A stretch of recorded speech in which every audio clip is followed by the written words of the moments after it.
Vamos abrir nossas Bíblias na segunda carta de Pedro, capítulo 3. Mas uma coisa, amados, que vocês não devem esquecer: que para o Senhor um dia é como 1000 anos, e 1000 anos são como um dia. O Senhor não retarda a sua promessa, ainda que alguns a julguem demorada. Pelo contrário, Ele é paciente com vocês, não querendo que ninguém pereça, mas que todos cheguem ao arrependimento. Porém, o dia do Senhor virá como um ladrão. Naquele dia os céus passarão com grande estrondo, e os elementos se desfarão pelo fogo. Também a terra e as obras que nela existem desaparecerão. Uma vez que tudo será assim desfeito, vocês devem ser pessoas que vivem de maneira santa e piedosa, esperando e apressando a vinda do dia de Deus. Por causa deste dia, os céus incendiados serão desfeitos, e os elementos se derreterão pelo calor.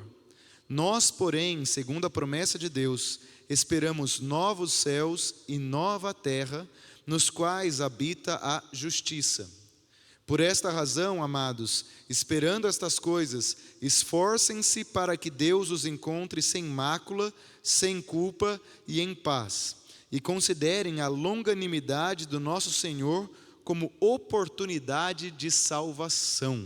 Vou ler só essa última frase, considerem a longanimidade do Senhor como oportunidade de salvação. Palavras do Senhor, amém? O assunto principal da segunda carta de Pedro é a questão escatológica. O que é a questão escatológica? É a questão a respeito de como serão os últimos dias. O assunto principal dessa segunda carta passa por uma conversa entre Pedro e outros interlocutores ou outras pessoas que estavam questionando a comunidade que Pedro tinha a responsabilidade de cuidar. E a grande questão é escatológica, porque naquela época existiam alguns agnósticos que abandonaram a esperança escatológica da volta de Jesus, esperança essa que Jesus várias vezes falou ao longo do seu ministério. Não são poucas as vezes em que Jesus fala a respeito da volta dele, da vinda dele, e que nós devemos esperar com esperança. Então Pedro aqui ele está devolvendo uma conversa, ou está escrevendo, respondendo a um anseio que acontecia naquela comunidade, em que as pessoas questionavam se era mesmo verdade a promessa de que Jesus Cristo voltaria. Então é como se naquela igreja que Pedro está escrevendo lá ali, tivesse algumas pessoas que duvidavam de que Jesus voltaria. E é curioso porque o último assunto que acontece de Jesus, quando ele está indo para o céu, vocês se lembram? Quando estão os discípulos ali, Jesus vai para o céu, lembra? Está registrado em Lucas capítulo 1, verso 11, Atos capítulo 1, verso 11, que diz assim: Galileus, por que vocês estão olhando para o céu? Este mesmo Jesus que dentre vós foi elevado aos céus, voltará da mesma forma que o viram subir. Então existe uma promessa de uma vinda de Jesus. Advento tem a ver com vinda, né? E essa promessa é que Jesus, do mesmo jeito lá ali, que ele subiu para o céu, ele voltaria. Então os anjos aparecem e dizem: Galileus, porque a maioria deles era da Galileia, pessoas humildes, por que vocês estão olhando para os céus? Em outras palavras, vamos trabalhar? O que vocês estão aí parados olhando para os céus? Do mesmo modo que ele subiu, ele vai voltar. E na época de Pedro, eles queriam saber o que aconteceu com essa promessa de que Jesus voltaria, porque muitos dos pais da igreja primitiva já tinham morrido. Tiago, o discípulo Tiago, morreu muito cedo, muito cedo, no início do ministério. Muitas pessoas daquela comunidade primitiva já tinham morrido, e também a outra geração já tinha morrido também. Então eles começam a se questionar, quer dizer, eles morreram e tudo continua como sempre foi. E aí o capítulo 3 que nós lemos aborda a questão que é colocada no capítulo 2. Então o capítulo que nós lemos é uma resposta em relação ao juízo final, dizendo que ele não tardará. E o texto que eu li começa assim, olha que interessante: mesmo que para os seres humanos pareçam 1000 anos, para Deus é como um dia. Quer dizer, um dia para o Senhor é como 1000 anos, e 1000 anos são como um dia. Em outras palavras, o tempo de Deus é diferente do tempo do nosso tempo. E aí Pedro começa a descrever, na passagem que nós lemos, como que vai ser esse juízo final. Tudo vai ser consumido pelo fogo, e ele profetiza que na mesma época as pessoas seriam irônicas de alguma forma e não dariam muita mínima para a fé. No meu ministério, eu nunca tive uma ovelha que me questionou sobre a segunda vinda de Jesus. Ninguém nunca me falou assim: será mesmo que Jesus vai voltar? Nunca aconteceu até agora, até esse momento, a não ser que alguém me procure no final do culto, perguntando se Jesus de fato voltaria. Então, todas as pessoas da minha época acreditam que Jesus vai voltar e que vai acontecer a ressurreição no último dia. Me parece que esse não é um problema para a gente. Era um problema para Pedro, que Pedro teve que resolver, porque alguns pais da fé primitiva já tinham morrido, Jesus não tinha voltado ainda. Será mesmo que a gente entendeu direito? Será que ele vai voltar? Isso era um problema para ele. Para a minha geração, pelo menos até o momento, não foi. Porém, eu observo muitas pessoas que simplesmente ignoram a verdade dessa promessa. As pessoas não duvidam, mas elas ignoram o retorno de Jesus. Então o problema, Valquíria, do nosso tempo, não é tanto entre os cristãos a dúvida se ele vai voltar ou não. Todos nós sabemos que ele vai voltar um dia, né? E que a gente vai ser ressuscitado em Cristo Jesus, amém? A questão que eu tenho percebido é que alguns de nós simplesmente vivem como que ignorando essa verdade de que ele vai voltar. Pastor, mas como que eu ignoro a realidade de que Jesus vai voltar, a volta de Jesus, quando eu vivo displicentemente, quando eu vivo como se Jesus não fosse voltar amanhã, quando eu vivo como se não estivéssemos no fim dos tempos, quando eu vivo como se tivesse tudo bem aqui, e está tudo jóia, tudo foi como sempre foi e sempre vai ser. A economia no Brasil hoje está um pouco maluca, né? O dólar chegou a R$ 6,20. Ontem fechou a 6,09. O governo vendendo dólares para tentar equalizar a balança comercial. Os produtos ficando um pouco mais caros, produtos de fim de ano, azeite, as olivas, as amêndoas, tudo vai tendo o custo dos maquinários usados, que muitas vezes são em dólares. Aí o povo começa a ficar assustado. Parece que aquilo que estava tudo sempre normal, não está mais normal. Aí ruídos de guerra no Oriente Médio, ruídos de guerra lá na Ucrânia, ruídos de guerra, possíveis guerras que possam até alcançar aqui o lado do Atlântico. E aí a gente começa a falar, peraí, não está tudo tão em ordem assim. Então o perigo na nossa época, de conforto, de um ambiente gostoso, com tecnologia, é nós sermos tapeados por Satanás, ou por nossa carnalidade, ou pelo mundo, de que Jesus não vai voltar. E aí nós vivemos a nossa vida sem prestação de contas a Deus, sem compromisso com o reino de Deus, sem compromisso em levar a nossa família a fazer um culto no lar, sem compromisso de estar orando sempre por nossos filhos. Vivemos como se a vida tivesse simplesmente indo. 2 Pedro 3, 8 a 14, é a defesa da escatologia cristã primitiva. Então o contexto era um contexto, Rocha, de falsos mestres que quando falavam do fim dos tempos, era para ridicularizar a promessa profética. No capítulo 1, versos 19 a 21, a gente vê isso, levando em consideração o aparente atraso de Deus. É como se Deus estivesse se atrasando para fazer o que ele tinha falado. Os apóstolos, muitos deles já morreram. As primeiras gerações cristãs também já estavam morrendo. E a promessa não tinha se cumprido.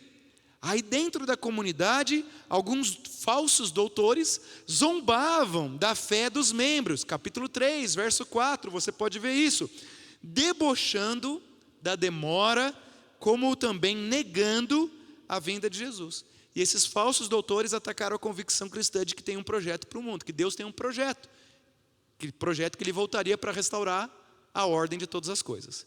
Lali, Na nossa época, hoje eu estou chamando bastante você, né, Lali? Mas você é boa ouvinte, tá? Não é porque você não está ouvindo, não. Na nossa época não tem tantos falsos doutores dentro da igreja questionando a volta de Jesus. Mas existe falsos doutores no mundo, que daí não são doutores professores, mas são pessoas que vão proporcionar ou vão ensinar a nós um modo de vida que ignora essa verdade. Então, pode ser a cultura, pode ser o seu professor, pode ser o seu amigo, pode ser o marketing que a gente vê nas publicidades, pode ser a sensação dos streaming na minha casa, que eu fico ali confortável. São falsos doutores. Pastor, mas eles são acéfalos, não tem uma pessoa? Não, mas é um modus operandi, é um modo de operação em que eu vou sendo convencido. Naquela época eles eram convencidos por debates públicos. Isso era muito comum na Grécia Antiga. Então na cultura helênica ali, né? Que também estava durante o Império Romano. Na nossa época não tem tanto essa cultura de debates públicos. Quer dizer, hoje com as redes sociais até tem, né? Mas nós ainda assim somos muito influenciados. E aí, muitos daquilo que nós ouvimos zombam a verdade de que existe um Deus, que esse Deus caminha com o seu povo, que Deus está levando-os a realizar uma sociedade de paz e justiça. Na verdade, tudo foi como sempre foi, nada vai mudar. Para que se esforçar para lutar pela paz? Então, a perspectiva do Pedro é explicar o porquê do atraso. O porquê do atraso dessa vinda de Jesus. E aí, o atraso da vinda de Jesus, entre aspas, é uma reação humana à forma como Deus concebe o tempo. Porque Deus não está atrasando em nada, inclusive na sua vida.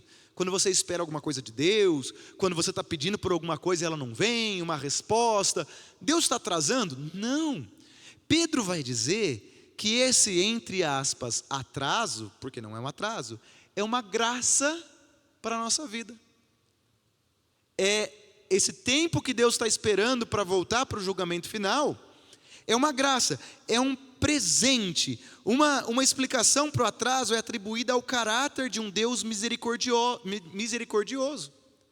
Embora a crueldade da humanidade exigisse ação imediata, Deus detém a sua ira justa e adia o julgamento. Ele não é lento para voltar, capítulo 3, verso 9, mas lento para cólera e cheio de amor, Êxodo 24, 6. Ele não é lento para voltar, ele é lento para cólera e ele é cheio de amor. Então a paciência de Deus com o seu povo visa a conversão, doutor Onésimo, a conversão de quem ainda não foi convertido.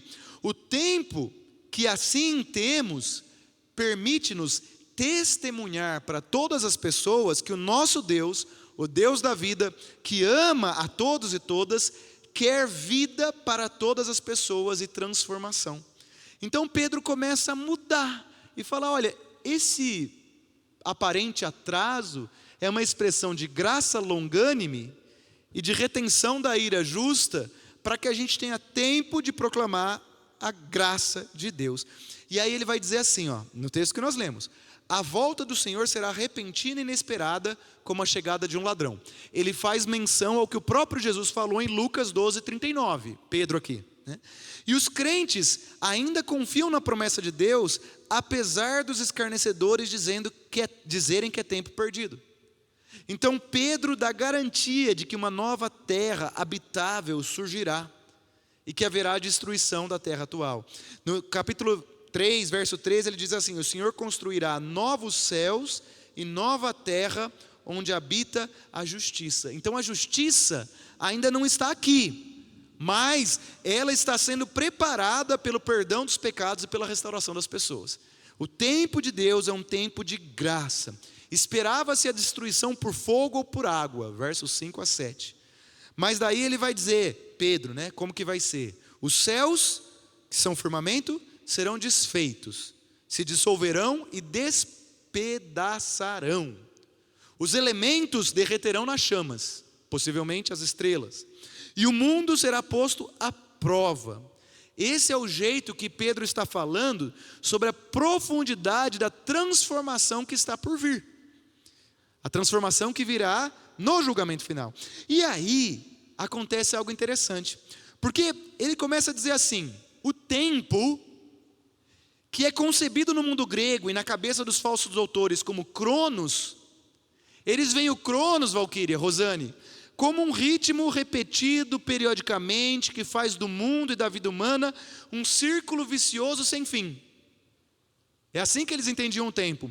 Mas contra esse pensamento, o dia do Senhor está colocado como Kairós, a plenitude do tempo, como um tempo oportuno para um novo céu e uma nova terra. Então, os tempos de Deus são imprevisíveis, mas não o seu projeto. Eu vou repetir, Cristina. Os tempos de Deus são imprevisíveis. Cristo diz que nem Ele sabe o dia que Ele vai voltar, só o Pai. Os tempos de Deus são imprevisíveis, mas o seu projeto não é imprevisível, porque o seu projeto está aqui, registrado nas Sagradas Escrituras, inspiradas pelo Espírito Santo, que nos revela a verdade no dia de hoje. Ou seja, sim, nós não controlamos o tempo e o que acontece conosco ao longo do tempo. Ninguém controla um cabelo que cai, né, pessoal? Pode cair, mas eu sei que Deus tem um projeto para mim, que eu acho que eu vou ter uma cabeleira lá no céu, será? Vou falar, pá, assim, né? O projeto de Deus é a restauração de um corpo ressurreto. Isso eu sei. O que eu não sei é quando. E essa espera, ela não é para ser tratada como desconfiança, como se Deus fosse mal, como se Deus não estivesse me ouvindo. Isso é uma egolatria, né? É eu querer resolver o problema matemático do retorno de Cristo. Eu tenho que esperar com esperança, Cristina. Eu já sei qual que é o projeto, eu não sei quais são os tempos, mas eu sei qual é o projeto. E esse projeto é belíssimo, é maravilhoso, e vai ter um juízo final. Então é necessário ter fé. A vida cristã resulta de escutar a palavra de Deus, confiar nela e aplicá-la no dia a dia por meio da obediência. Nós estamos vivendo um tempo de espera que nós chamamos de advento, que é aquele período do nascimento de Jesus. É quando Maria está grávida. Maria estava grávida e ela era cheia de graça. Deus encontrou graça na vida dela e ela nos ensina que nós devemos esperar. Por isso o advento é espera. Advento é tempo de preparação, é tempo de agir pela vinda do príncipe da paz, porque Pedro diz que nós temos que agir para antecipar a volta. Olha que curioso. Ou seja, nós somos parceiros desse projeto de Deus. Tempo de agir pela vinda do príncipe da paz, não apenas esperando, mas preparando-se para a festa de Natal, preparando-se para que o Natal seja uma realidade no mundo. Advento é tempo de abrir o coração, é tempo de mudança, é tempo de estar disposto a ajudar o irmão e a irmã a encher-se de esperança. Hoje eu estava no Uber, eu peguei um Uber com BYD, nunca tinha andado num BYD. É o... qual BYD que era? Irmão e irmã, não quero fazer propaganda de carro, mas esse é incrível. Ele era todo decorado assim, branco, com dourado, assim, coisa linda. Parecia que eu estava numa casa, de verdade, assim, de bonito por dentro, sabe, o acabamento, assim. Estou fazendo propaganda, né? Não, esqueça isso que eu estou falando aqui. É que eu achei bonito. Aí eu comecei a falar com o irmão, né? Rapaz, ele começou a chorar. E eu nem sou muito bom para fazer o povo chorar, porque eu não sei muito usar as palavras nesse sentido. Mas eu só estava falando com ele. Ele começou a chorar. E ele começou a contar que ele estava no fundo do poço, com dívida, trabalhando de Uber, mas ele faz negociação de casa, ele vende casa e tal, e daí não pagaram, e está com dívida, e o filho também, parente, mora na praia, ele veio aqui para trabalhar de Uber. Começou a chorar. Um senhor já, deveria ter aí, novinho, uns 60 anos, né, 70 anos. E eu comecei a conversar com ele. E aí eu falei, ai meu Deus, o Juninho que é bom. Na hora eu pensei, por que o Juninho não estava aqui, né? O Juninho fez curso nos Estados Unidos, é PhD em como conversar com as pessoas na rua e falar, né? Pensei em você, Juninho. Mas eu falei, Deus pôs eu, então sou eu aqui, né? E aí fui eu lá conversar com ele, discretamente. E daí eu falei, olha, a gente está no tempo da esperança. Eu preguei alguns domingos atrás da vela, né? Que é bem sensível a vela, qualquer coisa parece que vai assoprar, né? Jesus é esse, que parece que é fraco, quando não é. E eu comecei a falar para ele de Jesus, comecei a falar que Deus é gracioso, que Deus ama a vida dele, falei da luz do mundo, e ele foi se acalmando. Aí eu falei, eu quero falar que eu vou orar por você, e eu quero estar aqui com você. E aí eu falei assim, olha, eu creio em nome de Jesus que você vai ter essa vitória que você está precisando, faça as coisas ajuizado, mas quando vier a vitória, saiba que não foi acaso, não foi esforço seu, mas foi porque Jesus te ama. E irmãos, eu tenho uma convicção, eu não peguei o telefone dele, mas eu tenho uma convicção, eu não sei explicar, que ele já está recebendo a vitória dele. Eu não sei se é do jeito que... Mas eu tenho convicção, sabe a fé, Hebreus 11:1? Que Deus vai dar, não para a glória dele, mas porque aquele homem tem que saber que Jesus ama ele. Pô, o que é o Natal, se não a luz no fim do túnel de quem está perdido? E aí eu vindo para cá, para pregar essa mensagem, pensando nessa mensagem, o homem vai lá e fala que está precisando de uma luz no fim do túnel. Ele falou que ele estava afogado e que ele não estava achando a boia de resgate. Aí eu por dentro falei, o resgate é Jesus, irmão. Ele vai te ajudar, busca ele, né? E aí eu falei, preguei, pastor Juninho, vamos ver, né? E aí eu estou com uma esperança, eu queria tanto, porque ele viu que eu desci aqui, eu falei para ele que eu era pastor, ele é católico romano, assim, de origem. Ai, se Deus me desse a graça dele entrar um dia aqui no culto, eu ia chorar de alegria, rapaz. Não sei se Deus vai dar a graça, às vezes ele dá e às vezes não dá, né? Se ele não der, é para o meu bem, para não se perder. Se ele der, é presente. Mas como eu gostaria de ver aquele cidadão um dia entrando aqui, falando, olha, Jesus me abençoou, e, né? Então é a fé, é a fé. O advento é isso, é um tempo de estar aberto, de esperança, tempo de espera, de preparação, porque a espera requer preparação, né? Quando o doutor Onésimo e a Zeolé vão fazer a ceia de Natal, eles ficam esperando vir os filhos. Não tem preparação? Ah, prepara aqui a mesa. Você dá bronca no doutor Onésimo? Onésimo, vai preparar não sei o quê. Lá em casa eu recebo bronca. Paulo Júnior, vai não sei o quê. Não, estou aqui, vamos fazer juntos, né? Estamos preparando. A espera. Está chegando, então eu estou preparando. Estou preparando a casa, tal, até que chega o tim-dom. Hoje em dia não tem mais campainha, né? Aí entro na casa. Aí quando entro na casa, ela está preparada. O Novo Testamento fala muito sobre isso. As virgens com a vela ser preparado, esteja vigilante. É isso que Pedro está dizendo. Não baixe a guarda. Esses falsos doutores estão mentindo. Eu sei que morreram alguns dos apóstolos, eu sei que morreram alguns dos primeiros cristãos, mas um dia para o Senhor é como 1000 dias e 1000 dias é como um dia. Ou seja, não tente controlar o tempo, simplesmente creia e obedeça.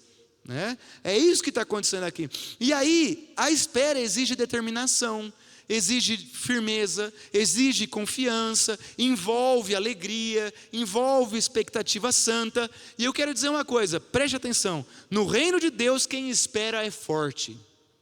No reino de Deus, quem espera é forte, quem espera com esperança. Fraco no reino de Deus é aquele que começa a duvidar, porque sem fé é impossível agradar a Deus. Agora o forte é aquele que espera com esperança, porque o cumprimento da esperança está em Deus. O primeiro advento já aconteceu, que era a primeira vinda de Jesus. Então, o primeiro advento, os judeus esperavam Jesus. Esse já aconteceu há mais de 2000 anos. Nós vivemos entre o primeiro e o segundo advento de Cristo. O primeiro, quando ele veio, nasceu da Virgem Maria, que nós vamos celebrar agora o Natal. O segundo é quando ele vai voltar. Existem aqueles que duvidam ou ignoram o segundo advento, assim como aconteceu na época de Pedro. Deus, no entanto, revela que os seus critérios são outros. Para Deus, um dia é como 1000 anos, e 1000 anos como um dia. Será, doutor Onésimo, que para Deus, esses 2000 anos foram como 2 dias? Porque se para Deus, olha o que Pedro diz, 1000 anos são como um dia, se Rosane, Jesus voltou há 2000 anos, segundo essa lógica de Pedro, pode ser que para Deus foram como se fosse 2 dias. Há 2 dias atrás Jesus nasceu e morreu na cruz do Calvário.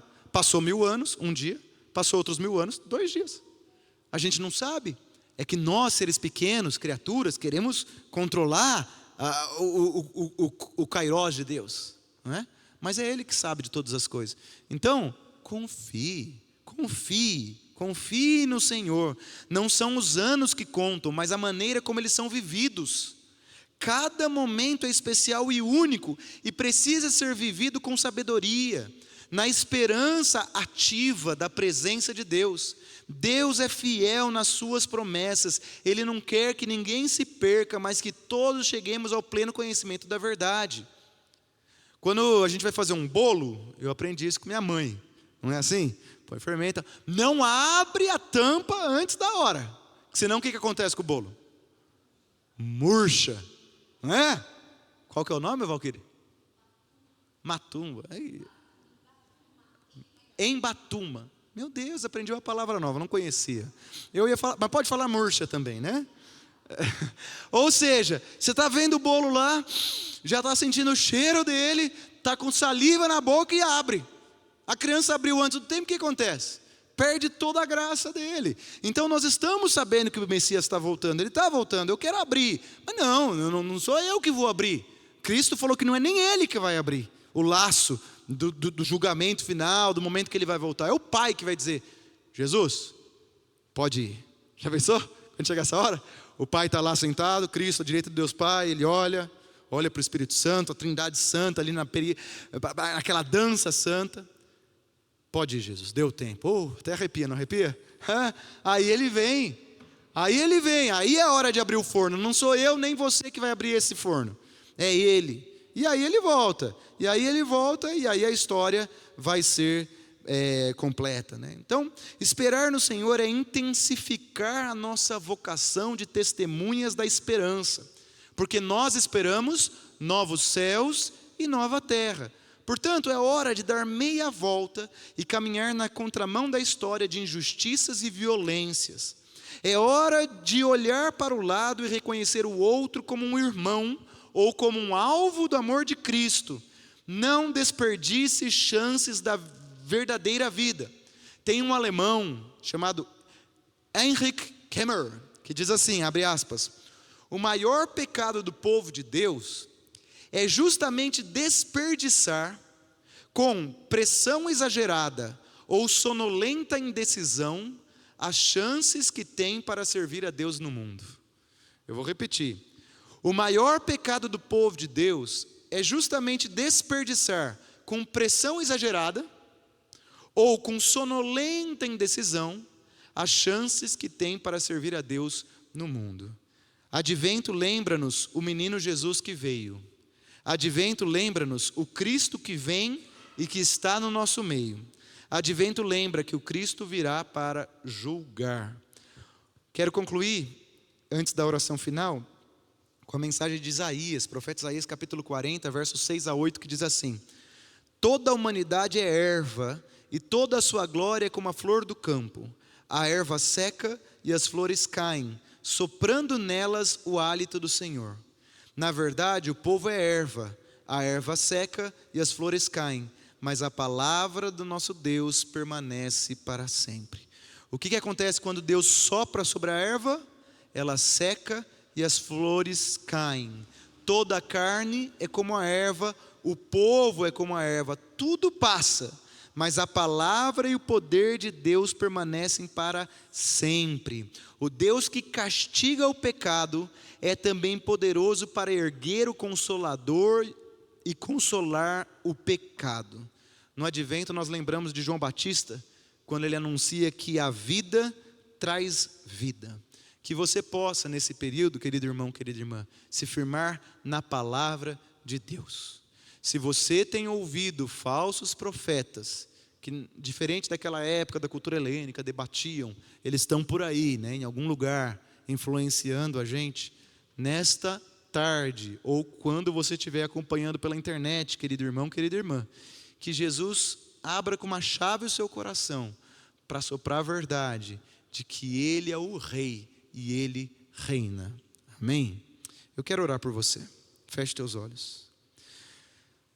Pai Todo-Poderoso, nós estamos perto do 4º domingo de Advento, que é um tempo especial que o Senhor nos dá para viver. Tempo no qual nós somos perguntados pela razão da nossa esperança. Pai, será que nós realmente estamos esperando com esperança a promessa do novo céu e da nova terra, onde habita a justiça? Senhor, perdoe-nos se nós estivermos muito preocupados e desatentos e perdidos com as situações do mundo, inquietos ou buscando previsões, mas que o Senhor abençoe a Tua igreja, que nós possamos não nos esquecer que o tempo pertence ao Senhor, que o Senhor tem um tempo estabelecido para o seu projeto, que o Senhor nos dê, ó Pai, coragem e fé para viver esse tempo, na certeza de que o Senhor cuida de todas as coisas. Oramos em nome de Jesus. Amém.